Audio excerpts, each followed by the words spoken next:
Dans cette vidéo, nous allons voir comment réaliser un plan de réseau avec Limitadic, donc avec l'outil spécialement développé qui s'appelle Limitadic Module Réseau.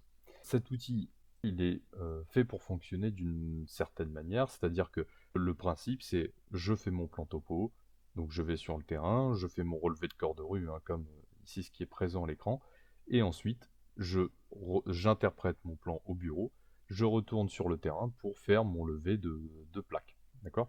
Donc cet outil, module réseau, a été conçu pour être utilisé sur des tablettes, afin de pouvoir donc faciliter la saisie des réseaux sur le terrain, plutôt que d'avoir un papier, augmenter la plage de travail, c'est-à-dire travailler sous la pluie devient possible, hein, avec une feuille c'est compliqué, mais là ça devient possible, et puis aussi vous allez voir, hein, en fonction des profondeurs de réseau qu'on va rentrer, on va pouvoir visualiser le sens d'écoulement de ces réseaux et donc sécuriser, on va dire, les informations renseignées. Si on voit que le réseau coule dans un sens dans lequel il n'est pas censé couler, on peut tout de suite aller reprendre la mesure, on s'en rend compte directement sur le terrain. Donc l'utilisation du module réseau, c'est avec ici cet outil qui est là. Il a un fonctionnement très simple, hein, avec une interface simplifiée justement pour pouvoir être utilisé sur tablette. Il me suffit ici de dire dans mon dessin, je vais créer donc un tampon. Donc je vais créer un tampon. Je choisis un tampon avec un point pour Z de référence. Je choisis ensuite la nature du réseau, par exemple eau pluviale. Ensuite, je valide, là c'est la flèche qui va aller au centre du bloc. Je décide les options d'affichage de mon étiquette, donc afficher fond texte tampon radié, oui ou non, afficher dans une étiquette ou non, une étiquette ronde ou carrée, je peux afficher ou non la flèche également, le point d'insertion de cette flèche, je peux le changer, voilà, au besoin. Alors toutes ces options ici sont paramétrables par défaut, hein, d'accord, là c'est l'aspect par défaut que je vous montre, tout est paramétrable par défaut selon ce que vous souhaitez sortir comme rendu.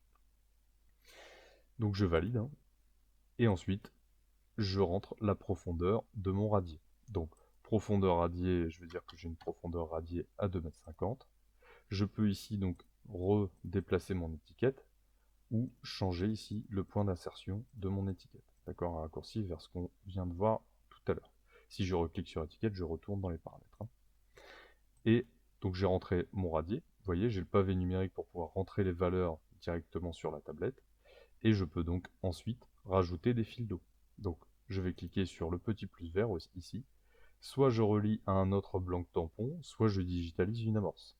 Alors imaginons que ici j'ai bien fait de l'eau pluviale, que ça se relie directement à cette avaloir grille. Donc relié à un autre blanc tampon.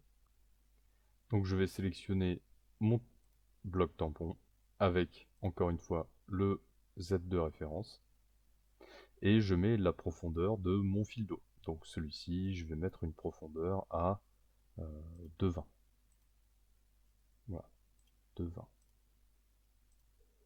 Et je mets un fil d'eau 200. Donc, retour menu, j'ai fait mon premier fil d'eau. Pour aller supprimer un fil d'eau, ça va être ici. Sinon, pour aller modifier ce fil d'eau-là, aller directement renseigner la profondeur du fil d'eau que je viens de rentrer, je clique sur modifier et sur mon étiquette. Vous voyez, j'arrive, j'ai une profondeur radiée non définie pour l'instant, donc je vais mettre ici profondeur radiée à 2,35 et une profondeur fil d'eau à 2,30 également. Alors vous voyez, je peux afficher les informations du fil d'eau dans l'étiquette, hein, afin de pouvoir avoir un peu plus de visibilité. Ça va dépendre de l'endroit où je me mets dans le plan. Je peux également afficher le diamètre dans l'étiquette. Là, je vais déplacer mon étiquette pour que ce soit un peu plus visible, changer le point d'insertion de l'étiquette et mettre toutes les infos dans mon étiquette.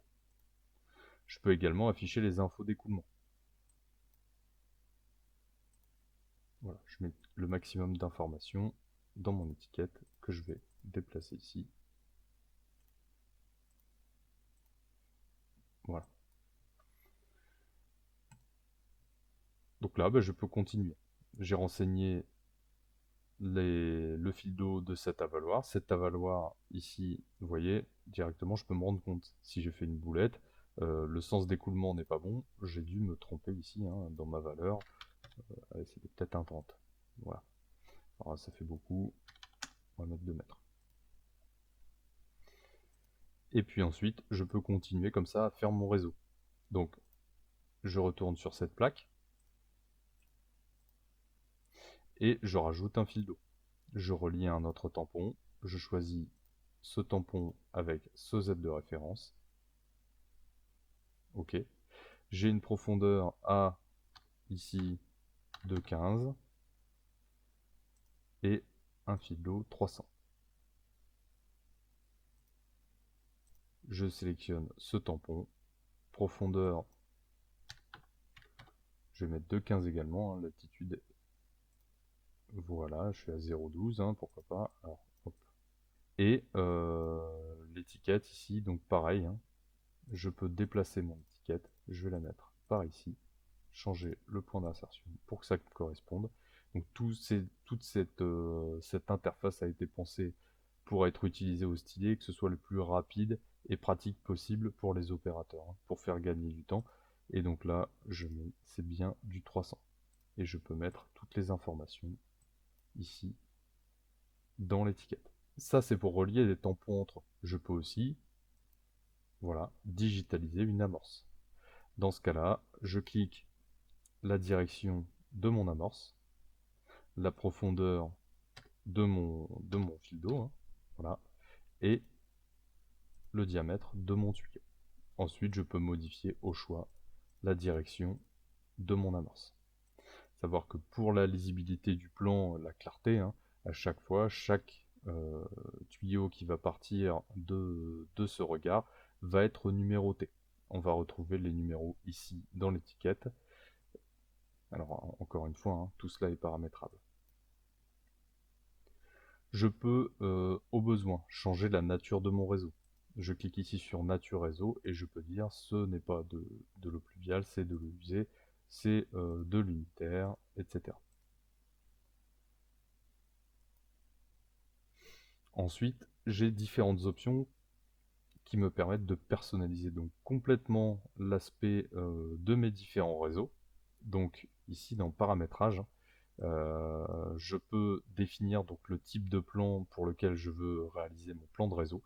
C'est-à-dire soit on peut travailler à partir d'un relevé top station, limite addict, soit à partir d'un relevé AutoCAD. Si vous avez des relevés AutoCAD et vous souhaitez donc uniquement faire du levé de réseau sur tablette avec notre module, c'est tout à fait faisable. Il suffit de faire un tout petit paramétrage avant pour dire je veux filtrer tel bloc de tel calque, hein, pour essayer de limiter au maximum le nombre d'éléments sélectionnables par l'opérateur, éviter que ce soit un problème sur la tablette.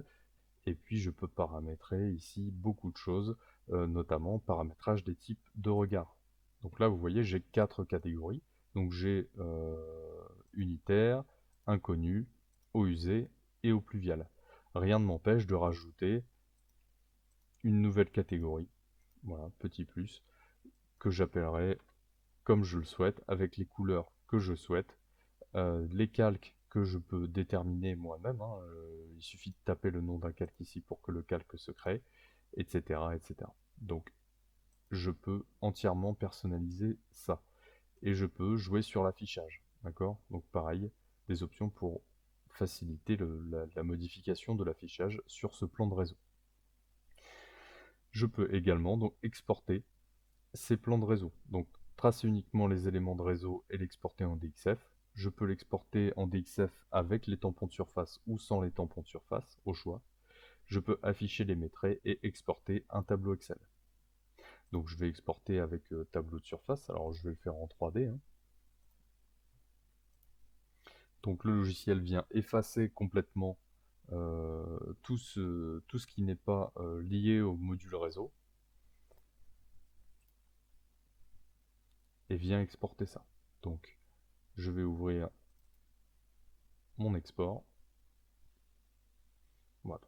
Uniquement le plan des réseaux a été exporté. Vous voyez, j'ai j'ai les blocs tampons, et puis j'ai mes réseaux. Ça, c'est un premier type d'export. J'ai ensuite l'export afficher les métrés. Je peux afficher les métrés ici, voilà, pour me donner le nombre. Au pluvial, voilà, j'ai 5 tampons, j'ai 7 fils d'eau, très bien. Et je peux donc exporter les métrés dans Excel afin de faciliter tout ce qui est administratif, facturation, etc. Voilà, un tableau avec les métrés, donc un tableau voilà, avec des colonnes et des catégories avec des filtres.